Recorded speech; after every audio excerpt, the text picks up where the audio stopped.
Okay, so it's going to be about, this section is going to be about 30 minutes, and then we're going to go straight into the Q&A after that. So we were talking about Gateshead.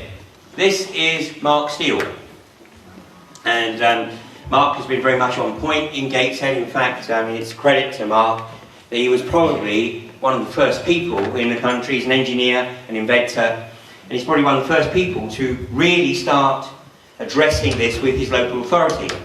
Mark has no history of activism, it's not his forte, but he realised that the 5G and the LED streetlight combination is killer technology, and it is battlefield technology. It's battlefield technology. It's been rolled out for commercial use in the civilian population.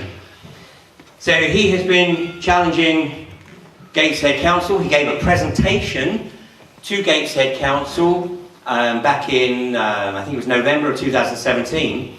And in the court case, in the injunction hearing, where Gateshead Council were trying to get an injunction to prevent Mark from talking about 5G and LED streetlights, the chief executive of Gateshead Council, Sheila Ramsey, blatantly lied on the witness stand.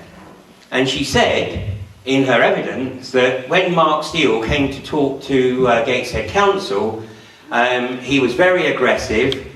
He came off the podium and walked up to the where the chief executive and the mayor were sitting and behaved in a threatening manner.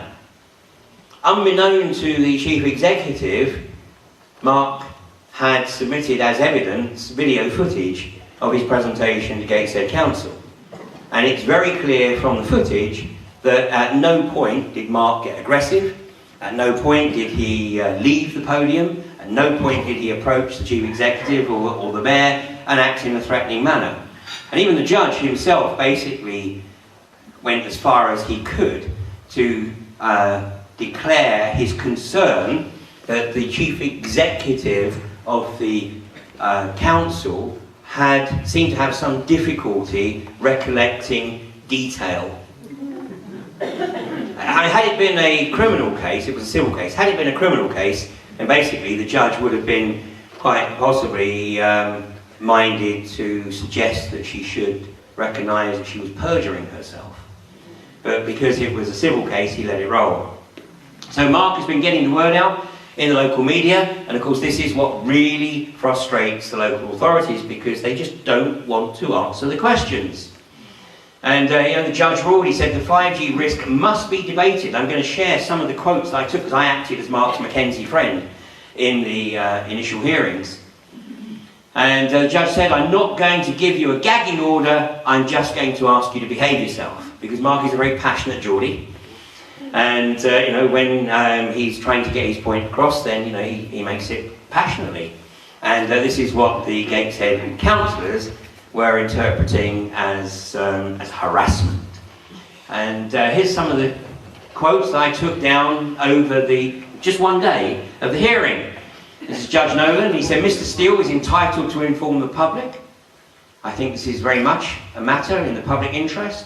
I can see Mr. Steele has genuine concerns.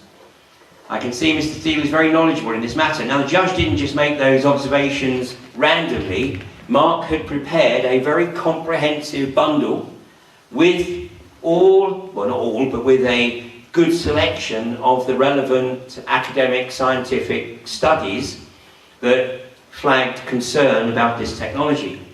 He said freedom of speech is allowed in this country.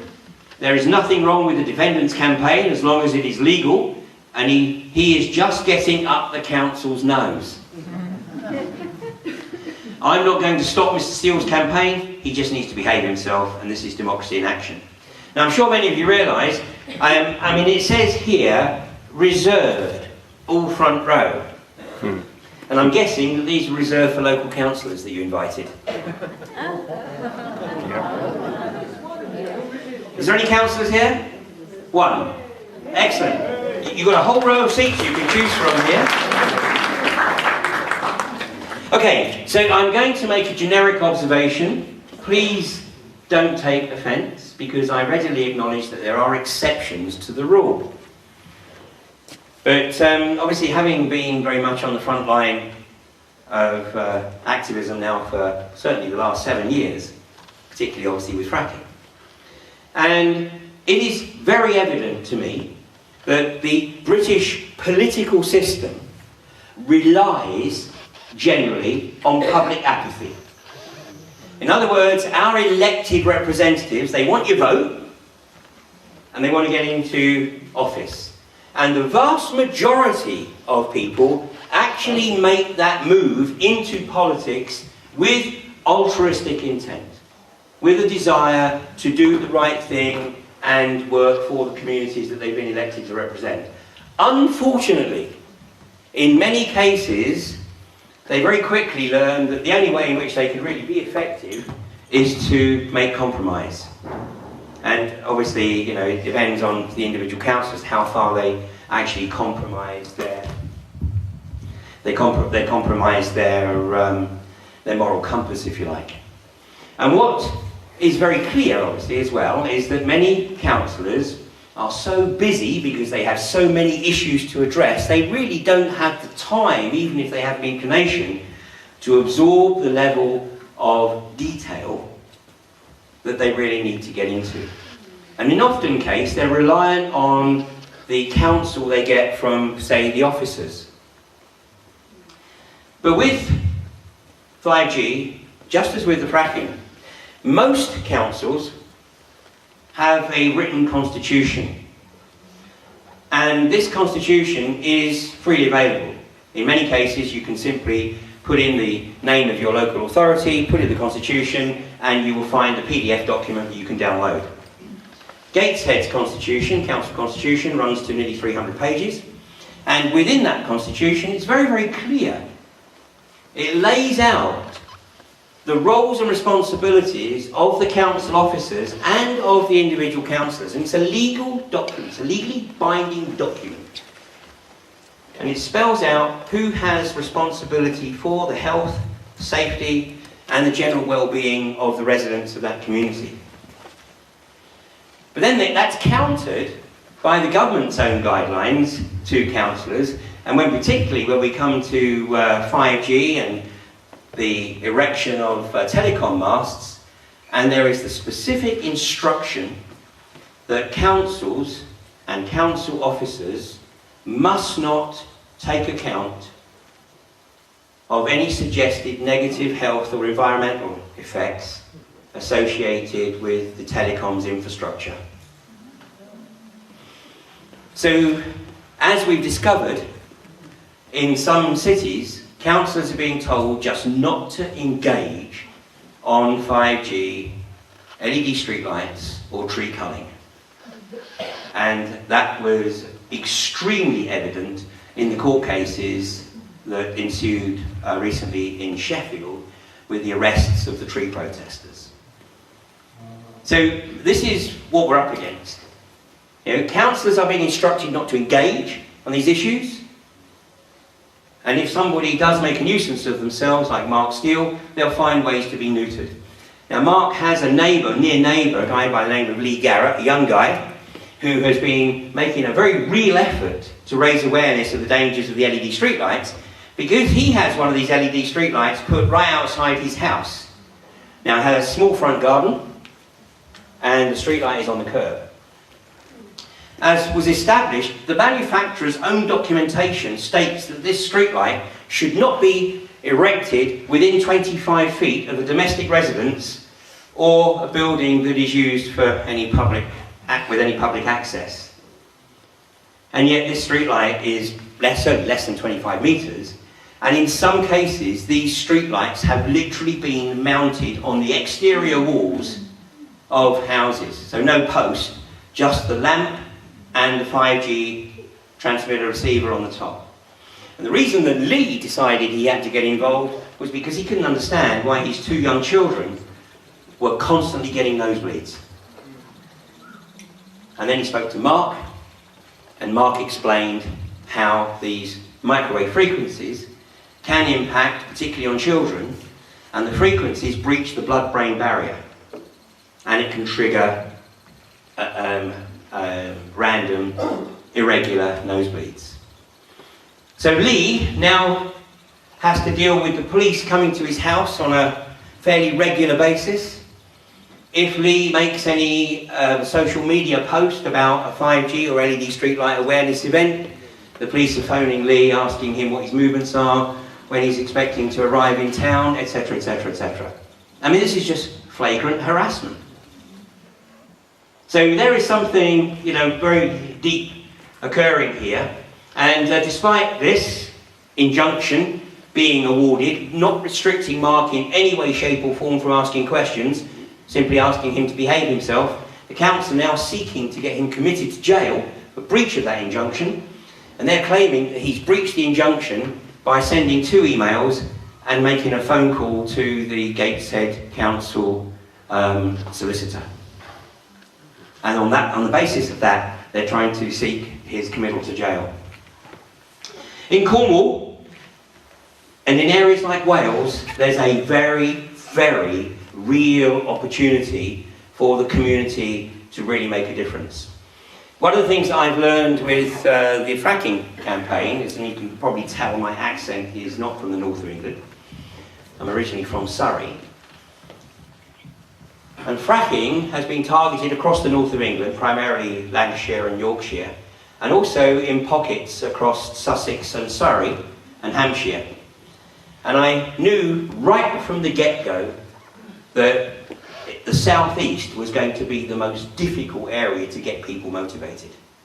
And if we were going to stop fracking, it was going to be because we were effective in mobilising communities across the north of England. And that's precisely what's happened. Because in the south of England, in the southeast in particular, people are time poor. They leave home at 6:30, 7 o'clock in the morning, commute to London, do a full day's work, commute home, and then shut the door and just, watch whatever crud is being pumped out on the TV. Community spirit no longer exists in the southeast. It's all about people trying to earn enough money to pay their outrageous mortgages or rent and keep food on the table.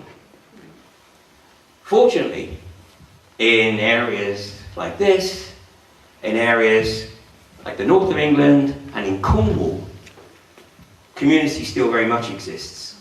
And ever since these articles appeared in the local Cornwall press, we've had massive interest. And in fact, right now we're in the process of literally organising a mini tour around Cornwall. So we're looking at doing at least half a dozen 5G awareness events in Cornwall, because the communities there are already starting to say, hang on a second, there's something here that doesn't seem right, we need to know more about it. So community groups are picking up very quickly in this area. LED streetlights. The first thing you will notice about the LED streetlights is the glare. And because of the amount of driving that I do, and particularly night driving, and I was getting quite troubled by the glare, not just from the streetlights, but also from the LED headlights. Particularly when a car goes over a bump, coming towards you, you get that blue flash. And if anybody was watching the England football match the other night, I wasn't, but I was told that the cameras were catching the blue flashes from the LED floodlights. The blue light frequencies in LED streetlights are carcinogenic, indirectly. The blue light frequency, which works on a nanometer frequency, disturbs the circadian rhythm.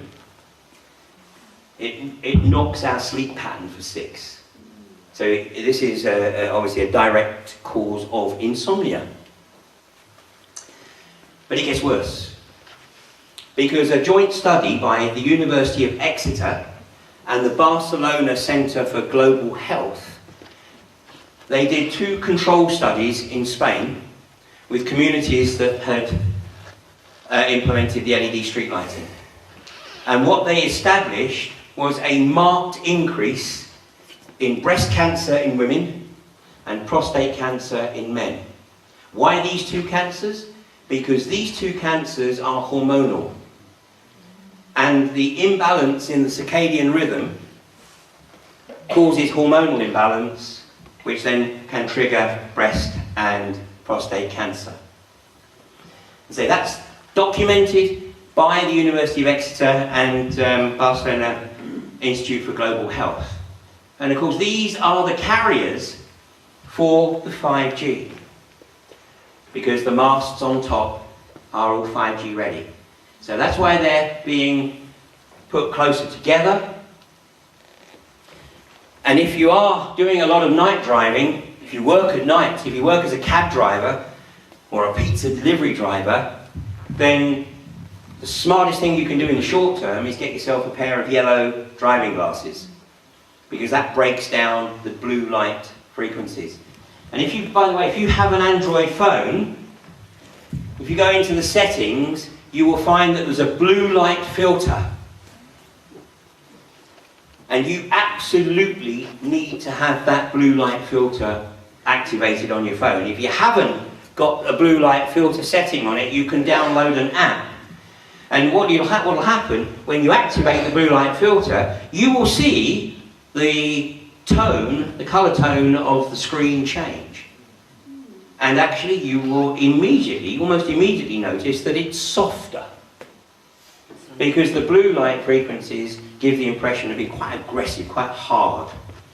So do consider that if you're out in this kind of light for more than just a short trip, then you seriously need to think about the potential long-term impact of exposure to this blue light. And the yellow glasses are a good start to that. There we go, this is the University of Exeter report, or an extract from it. Blue light of LED streetlights linked to breast and prostate cancer. So yeah, the evidence is there.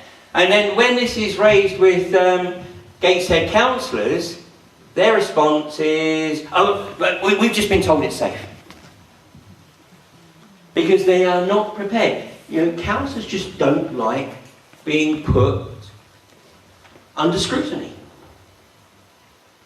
Especially, when, in a lot of cases, they know that there's something not right, but they feel a loyalty to their council, and so they go on the defensive.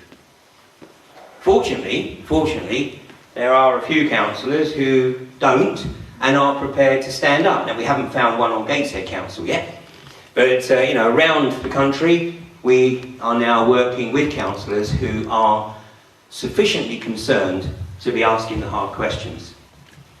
Now, I'm going to finish this presentation with this video clip. This is from the US Senate, and this is from February the 6th of this year. And this is Senator Blumenthal, and he is grilling representatives of the industry. Now, this is a subsequent hearing to an earlier hearing where he had raised the issue of studies, whether industry sponsored or academic sponsored or otherwise, but any studies which the industry could offer to support their claim and their assertion that 5G frequencies are safe. It's a short video, but just watch this.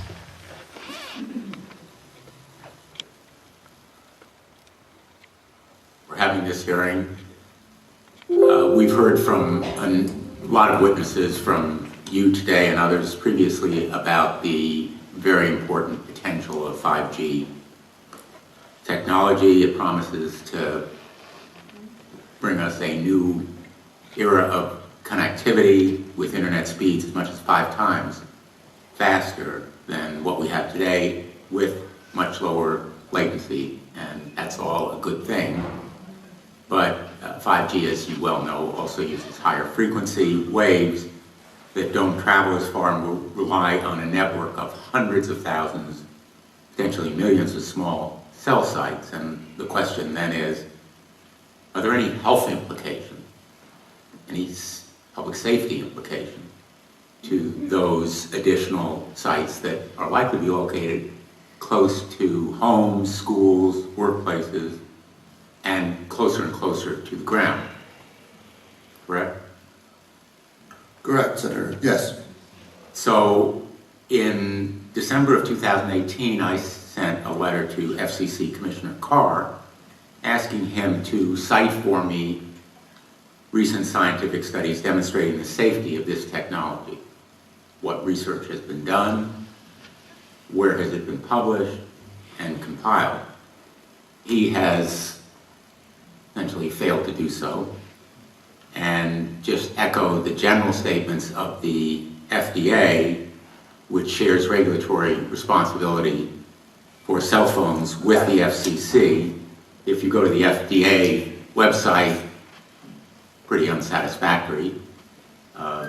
There basically is a cursory and superficial citation to existing scientific data saying, quote, the FDA has urged the cell phone industry to take a number of steps, including support additional research on possible biological effects of radio frequency fields for the type of signal emitted by cell phone.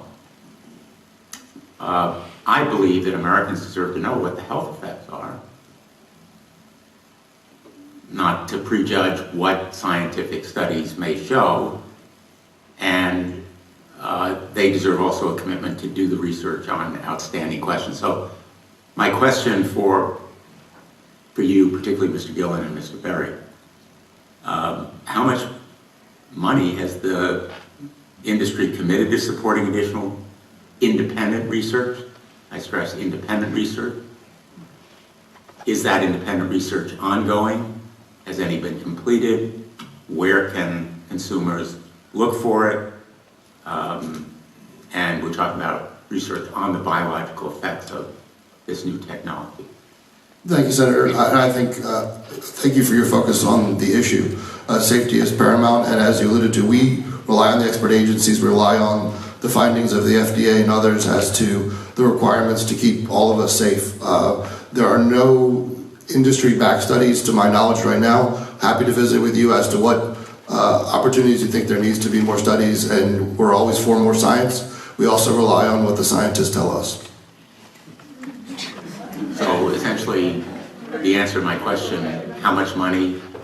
Zero. I can certainly follow up with you, Senator. To my knowledge, there's no active studies being backed by industry today. Anybody else know of industry commitments to back research, fund it, support it, to ascertain scientifically the health effect? Senator, I'm not aware either, but I do know that with small cells especially, you're going to have lower power levels, and of course as from a carrier perspective, you want to be able to manage interference so that interference is the lowest interference possible. So I would think that some of those studies or some of that information could be utilized in looking at the health consequences, but no, I'm not aware of any. So there really is no research ongoing. We're kind of blind here, so far as health and safety is concerned. Thank you, Mr. Chairman. Thank you. February the 6th this year, so what's that, seven weeks ago, and that's the US Senate grilling the industry and the open admission that as far as they're concerned there is no studies, and I said earlier they do not want any studies.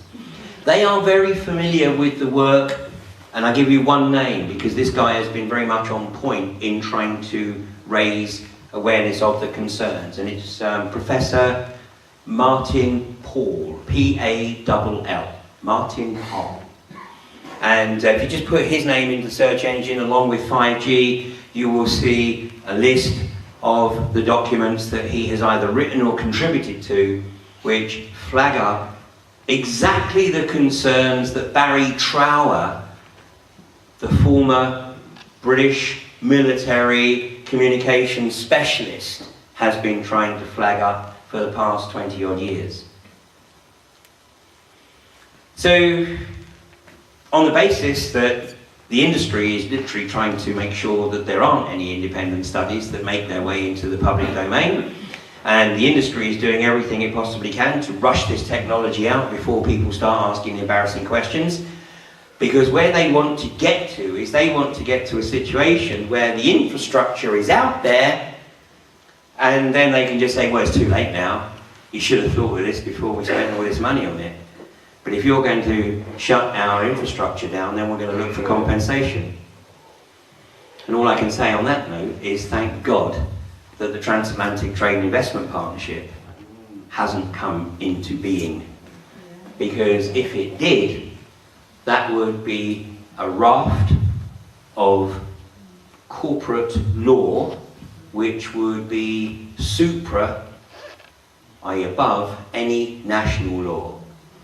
And that would mean that if a corporation felt that a government was taking decisions which effectively prevented it from maximising its revenues and profitability, then they could sue the government or the authority that had restricted them from maximising their revenue and their profitability. And if you think for 1 minute that health and safety comes into the equation, then you're not paying attention.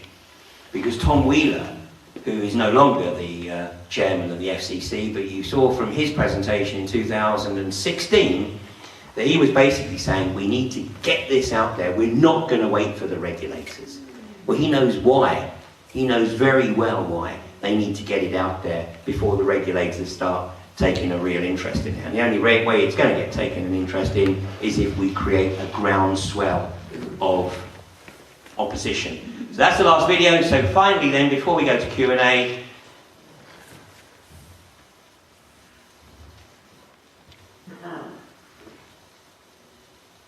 community activism.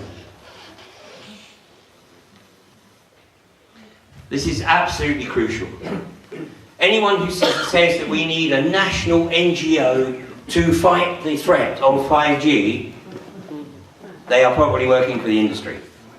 The government and the industry know very, very well how to deal with hierarchies, how to deal with a structure that has a chairman, a secretary, a treasurer, and a committee, because they make sure that they infiltrate those organisations, get somebody on the committee, and then effectively control the narrative from within the committee. What the establishment doesn't know how to deal with is community activism, which ideally has no structure, but I mean certainly, you know, within the anti-fracking community there are groups in some areas that do have a bit of formality, i.e. a chairman, secretary, treasurer, a committee, etc. But the vast majority don't. They work as community cooperatives, i.e. it's a loose-knit group of concerned individuals who come together because they are united in their concern about the impact of fracking in their community. And they then apply the collective creativity to oppose that agenda, which is by obviously working as closely as they can with the respective councils, with the industry if at all possible, and with their MP. And if they don't get any satisfaction, then they take events into their own hands, which is where the Jerry activists come in. And the example of the Jerry activists was when Rathlin Energy were trying to frack, well, they drilled a well under the radar a few years ago, and they were coming back to the well site at Crawberry Hill, just north of Hull, and they were coming back there with the intention to frack it. And this group of Jerry activists, which numbered a total of probably about 20-something, but generally there was only about half a dozen or maybe 10 available at any one time. But any time a vehicle went into the well site at Crawberry Hill, they would ring around each other and say, there's a truck there. And then they would drive up there, and then they would go stand in front of the gate.